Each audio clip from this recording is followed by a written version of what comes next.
డ్రైవర్లకు అది చేస్తాం, డ్రైవర్లకు ఇది చేస్తామని చెప్పారు అని చెప్పి వాళ్ళు తగులుకున్నారు. తగులుకుని వాళ్ళు రచ్చరచ్చ భిక్షాటన, బొచ్చి పట్టుకుని అడుక్కోవటం, లేకపోతే చంద్రబాబుని తిడతాం, చంద్రబాబుకి పాడి మోయటం, ఇట్లాంటి రకరకాలుగా చేశారు. ఇక సావు వీళ్ళతో సావు లేదురా, ఏదో సస్తున్నావురా బాబు అని చెప్పి మళ్ళీ వాళ్ళకి ఏదోటి చేద్దామని చెప్పని మళ్ళీ మొదలుపెట్టారు. ఇవాళ వారు చెప్తున్నారు నారా చంద్రబాబు నాయుడు గారు ఏంటయ్యా అంటే 2,90,669 మంది ఆటో డ్రైవర్లకి, 2,90,669 మంది ఆటో డ్రైవర్లకి 436 కోట్ల రూపాయలు డబ్బులు వేసేసాం. అసలు ఎంతవరకు ఆటో డ్రైవర్లని గుర్తించి డబ్బులు వేసేటువంటి కార్యక్రమం అసలు ఎంతవరకు ఆ భూప్రపంచం మీద ఎక్కడా లేదు ఇంతవరకు. నేనే తమ్ముళ్ళు నేనే మొదలుపెట్టా, స్పీచ్ చెప్తున్నాడు ఇందాక ఒక గంట క్రితం. ఇచ్చిందేమో 2,90,669 మందికి 436 కోట్లు ఇచ్చాయంట. ఇచ్చి ఆయన ఒకదంకుడు ఉపన్యాసం మొదలెట్టాడు. ఇక కొట్టో ఇక మామూలుగా కూర్చున్న ఆటో వాళ్ళకి చెవుల్లో రక్తం కారతమే. టీడీపీ వాళ్ళు మాత్రం కొయ్యని ఎలేస్తున్నారు. ఈ ఆటో వాళ్ళు మాత్రం ఏడుపోయితే తక్కువ, చెవుల్లోంచి రక్తం కూర్చోబెట్టి గంటలు ఎరగొట్టేస్తున్నాడు. ఇక నుంచి ఆటో స్టాండ్లు అక్కర్లేదు తమ్ముళ్ళు, ఆటో స్టాండ్లు మీరు అసలు కూర్చో అక్కర్లా, మీరు ఇంటికాడ పడుకోండి. యాప్ పెడతాను, యాప్ పెడితే యాప్లో మీకు ఫోన్ వస్తుంది, మీరు లేచి గబాలను చొక్కా వేసుకుని పరిగెత్తుకుని ఆటో వెళ్ళి ఎక్కించుకెళ్ళిపోండి. మీకు బేరాలు అసలు మీకు అసలు ఖాళీ ఉండే పని లేదు అని చెప్పి మళ్ళీ ఆ మాట కూడా ఇప్పుడు మాట్లాడుతున్నాడు. కంట్రోల్ రూమ్ ఏర్పాటు చేస్తా అంట, రాష్ట్రం మొత్తం మీద కంట్రోల్ రూమ్ ఏర్పాటు చేసేసి ఆటోలు ఎక్కడ బేరం ఉంటే అక్కడికి ఈ ఆటో వాళ్ళని పంపించేస్తా అంట. ఇదిగో నీకు బేరం తెలిపో అని చెప్పని పంపించేస్తాడండి. ఆయన ఇంకో మాట కూడా మాట్లాడాడు. ఇవాళ ఆటో డ్రైవర్లకి, మ్యాక్సీ క్యాబ్ డ్రైవర్లకి ఇవాళ పండగ అన్నాడు.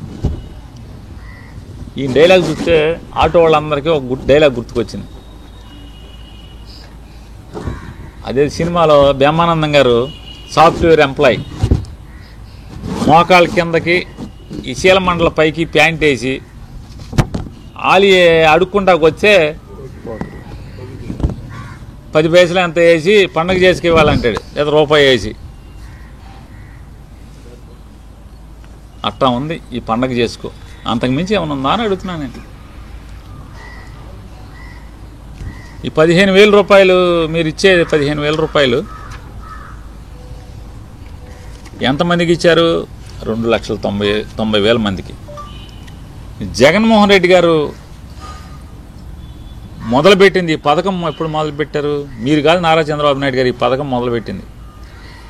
జగన్మోహన్ రెడ్డి గారు తన పాదయాత్ర చేస్తున్నప్పుడు 2017-18 సంవత్సరంలో, బహుశా ఇక్కడ 2017 మే 1 తారీఖు కానీ ఏప్రిల్ 30 తారీఖు కానీ ఇక్కడికి వచ్చారు ఆయన, మచిలీపట్నం. వచ్చినప్పుడు బందర్లో ఆటో డ్రైవర్లు అందరూ కూడా జగన్మోహన్ రెడ్డి గారిని కలిసి మా పరిస్థితులు ఘోరంగా ఉన్నాయి, చంద్రబాబు నాయుడు ప్రభుత్వంలో తట్టుకోలేకపోతున్నాం, ఈ సెల్ ఫోన్లో ఫోటో తీసి చంపేస్తున్నారు మమ్మల్ని, మేము భరించలేకపోతున్నాం, ఫిట్నెస్ సర్టిఫికేట్లు తెచ్చుకోవాలంటే ఇబ్బందిగా ఉంది, అన్నిటికీ ఇబ్బందిగా ఉందని చెప్పని కలిస్తే ఏం చేద్దాం, అసలు దీనికి పరిష్కారం ఏదో ఒకటి చెప్పండి అని చెప్పి జగన్ గారు అడిగితే అక్కడికి వచ్చిన వాళ్ళు అన్నారు, సరే అందరికీ చేయటం అవుద్దో లేదో కానీ ఈ ఆటో బాగు చేసుకోవటం, ఈ ఫిట్నెస్ సర్టిఫికేట్ తెచ్చుకోవటం, ఆటో రిపేర్లు కానీ ఓనర్ కమ్ డ్రైవర్లకే మ్యాక్సిమం బాధలు ఉంటాయి. కాబట్టి అద్దెకి తెచ్చుకున్న వాళ్ళు ఎట్టాగో ఆ ఓనర్ ఎవడైతే అద్దెకి ఇస్తాడో ఆడే రిపేర్లు చేస్తాడు, ఆడే ఫిట్నెస్లు తెచ్చుకుంటాడు. కానీ మాకు మాత్రం అంటే సొంతంగా తోలుకుని మేమే కొనుక్కున్న వాళ్ళకైతే మాత్రం ఈ బాధలు ఉంటాయి. కాబట్టి మాకు 10,000 అన్న సంవత్సరానికి వేయండి సార్ అని అడిగాడు. ఓకే తప్పకుండా అని చెప్పారు. అన్నీ రాసుకున్నారు ఆయన. ఇక్కడి నుంచి నడుచుకుంటా ఏలూరు వెళ్ళిన తర్వాత ఏలూరు బహిరంగ సభలో పాదయాత్రలో బహుశా 7వ తారీఖు లోపో 10వ తారీఖు లోపో ఏలూరు వెళ్ళారు.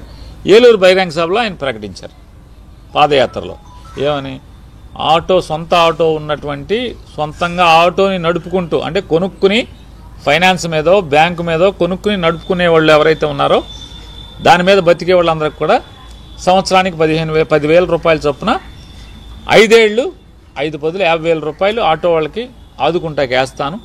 నేను ఇచ్చే దాంతో వాళ్ళేమి ఇవాళ చంద్రబాబు నాయుడు పండగ చేసుకునేదే ఉండదు.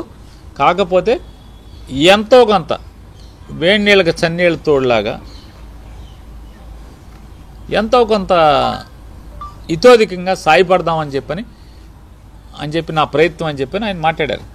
మాట్లాడి ఆయన 2019లో ఎన్నికయ్యారు. ఎన్నికైన సంవత్సరం వెంటనే 6 మాసాల్లోపే 2,36,000 మంది 2,36,900 చిల్లర మందికి ఎంతమందికో